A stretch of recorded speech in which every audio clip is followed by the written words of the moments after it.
The Torah, in talking about tithing one's produce, uses the wording aser ta'aser, which is a strange wording.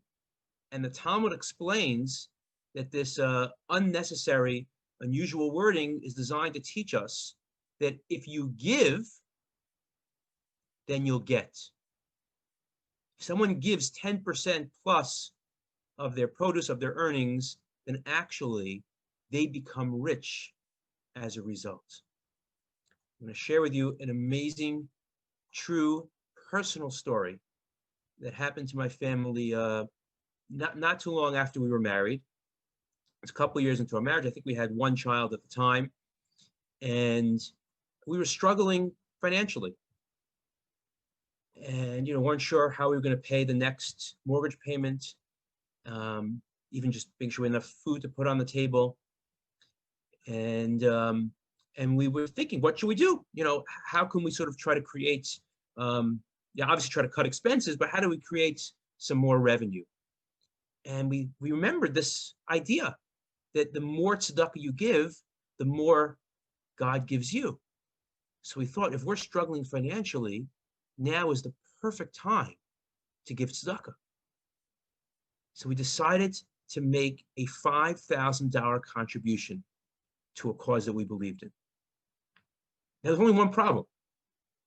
We didn't have $5,000 to give. So what was my crazy solution? We had a line of credit from our bank on our house. So I basically tapped into that line of credit and borrowed $5,000 from the bank to give $5,000 to tzedakah. Now this might sound crazy, but think about it. People do this all the time in stocks. They borrow money on margin and they invest because they think they're going to make 10% or 15%. In Judaism, one of the concepts is, there's different opinions about this, that you actually make 50%. You get back 150% of the money that you give. So, and unlike the stock market, which you might actually lose money on, we're talking about coming from God, so this 50% is a sure thing. So we made the check, wrote the check, sent it in, $5,000. 2 weeks later, we get a letter in the mail regarding someone who we barely knew, who had passed away, and he left us $7,500. Exactly 50% return on the investment from 2 weeks earlier. God is asking us to share what we have, or in my case, what we don't have, with his children. But he tells us, don't worry about it, because if you give to them, I'm going to give even more to you. It's sort of like if you have an employer and he hires a worker and he says, here's some spending money to do your job. Here's a car, company car to use.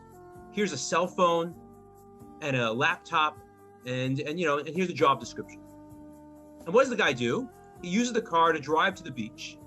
He uses the spending money to buy a lot of beer, uses the phone to call a bunch of friends, and they all come over for a big party, beach party. And what does the employer say? You're fired. I'm not interested in giving anything more to you. You've completely wasted everything I've given you. But if an employee takes his job seriously and is responsible with all the resources this employer gave him, and he builds the company and builds himself and builds the product, the employer says, wow, I want to invest more in that employee. I want to give him more, because I'll get even greater returns. God is the same way. God is like our employer. He sends us into this world and he gives us amazing resources. He gives us our bodies, arms, legs, a brain. He gives us our families, all of the money that we earn, everything that we have. And he says, and I've got a job description. There's 613 bullet points in this job description. It's called the Torah. And when God sees that we follow through and we use our bodies and use our resources to follow the Torah and to share with his children, and God says, oh, wow, that was a good investment. I want to give that person more. I want to give them more money and more resources, because I see that they're using it well. I want to give us all the blessing that we should find the motivation, the inspiration, and the wherewithal to share what we have with God's children. And that God should in turn shower us with his blessings and share even more with us. And that we should be given everything that we need physically and spiritually and enable us to fully reach our potential in this world.